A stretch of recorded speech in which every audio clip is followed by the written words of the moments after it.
नहमदु व नुसल्ली अला रसूलिल करीम अम्मा बाद फ़ाऊज़ु बिल्लाहि मिनश शैतानिर रजीम बिस्मिल्लाहिर रहमानिर रहीम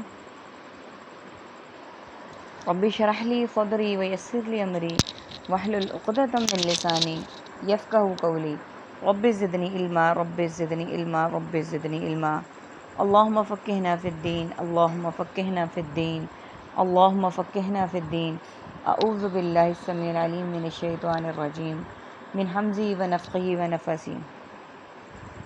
सूरतुल आराफ की आयत नंबर 29 से आज के सबक का आगाज़ करेंगे, लेकिन आयत नंबर 28 के कुछ डिटेल को और भी आपके साथ शेयर करेंगे। अल्लाह ताला से दुआ है कि अल्लाह ताला हमें कुरान का सही फ़हम अता करे, हमें ज़्यादा से ज़्यादा कुरान पाक को पढ़ने, समझने और उस पर अमल करने की तौफ़ीक़ अता फ़रमाए। आमीन सुम्मा आमीन।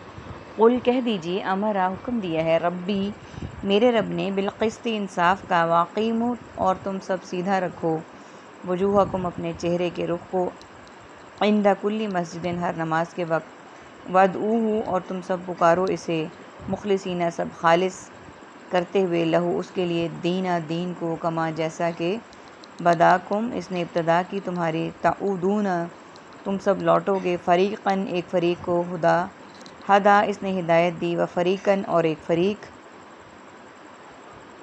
सबसे पहले मीनिंग्स को देख लेते हैं। अला अलहदा अलल इलान और अलल अमूम, तालमूना अमल मामूल तामील और मामूलात, बिलक़िस्त किस्त और अक़सात के लिए हम बोलते हैं, अक़ीमु कायम क़याम और मुकीम के लिए बोलते हैं, वजूहकुम अला वजह बसीरत तवज्जो मुतवज्जिह होना, अदऊहु दावत मदऊ दुआ, तऊदूना बीमारी ऊद कर आई। और इस पूरे पेज पर हमारे पास अरबिक का कोई भी वर्ड नहीं है, सारे वर्ड्स हमारे पास रिपीटेड हैं और उर्दू से रिजेंबल करते हुए हैं, तो इसलिए और समझना आसान हो गया। पहले आयत नंबर 28 को देख लेते हैं थोड़ा सा, फिर इंशाल्लाह 29 को एक्सप्लेन करती हूँ। आयत नंबर 28 थी हमारी, और जब वो करें कोई बेहयाई का काम तो कहते हैं हमने पाया इस पर अपने बाप दादा को, और अल्लाह ने हुक्म दिया इसका।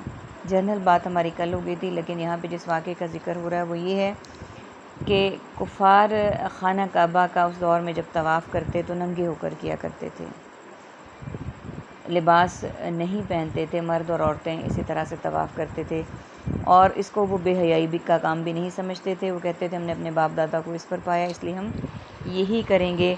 और उसकी लॉजिक्स वो ये देते थे कि क्योंकि हम अपने जो लिबास है उसमें उसको पहन के गुनाह के काम करते हैं, और जब हम अल्लाह के घर का तवाफ़ करते हैं तो हम अपने आप को ऐसा पेश करके तवाफ़ करने की कोशिश करते हैं जैसे कि हम माँ के पेट से पैदा हुए, बग़ैर किसी कपड़े के और बग़ैर किसी उसके।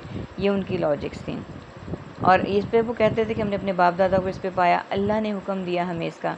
और फिर वो इसके साथ साथ, ये गुनाह करने के साथ साथ, एक और झूठी बात जो करते थे कि उस हुक्म को, जिसकी कोई हैसियत कोई वक़्त नहीं थी, उसको वो अल्लाह की तरफ सौंप देते थे कि अल्लाह ने हुक्म दिया हमें इसका।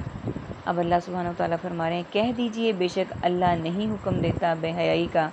ये देखें ना, दुनिया के किसी भी बड़े बंदे के सामने हम जा रहे हैं पेश होने के लिए, तो क्या हम लिबास के बग़ैर जाना पसंद करेंगे? नहीं, कभी भी नहीं।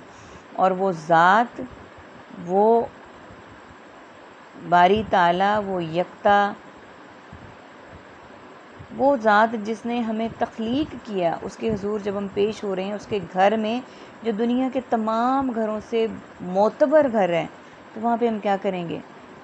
वहाँ पे हम बग़ैर लिबास के, नाऊज़ु बिल्लाह मिन ज़ालिक। तो ये तो खुलेआम बेहयाई, और उसको वो मानते भी नहीं हैं कि कह दीजिए बेशक अल्लाह नहीं हुक्म देता बेहयाई का। क्या तुम कहते हो अल्लाह पर वो बात जो तुम नहीं जानते? यानी एक तो गुनाह करना, बेहयाई का काम करना, दूसरा अल्लाह पर झूठ बांध देना कि अल्लाह हमें हुक्म देता है।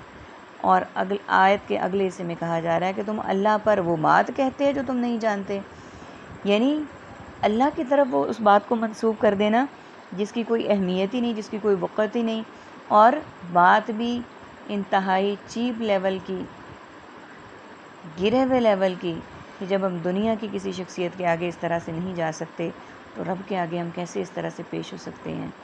अल्लाह ताला हमें इस तरह की बिदअतों से, जहालतों से, गुमराहियों से महफूज रखे, और सीधे रास्ते की निशानदेही करके हम सबको सीधे रास्ते पर चलने की तौफ़ीक़ अता फ़रमाए। आमीन सुम्मा आमीन।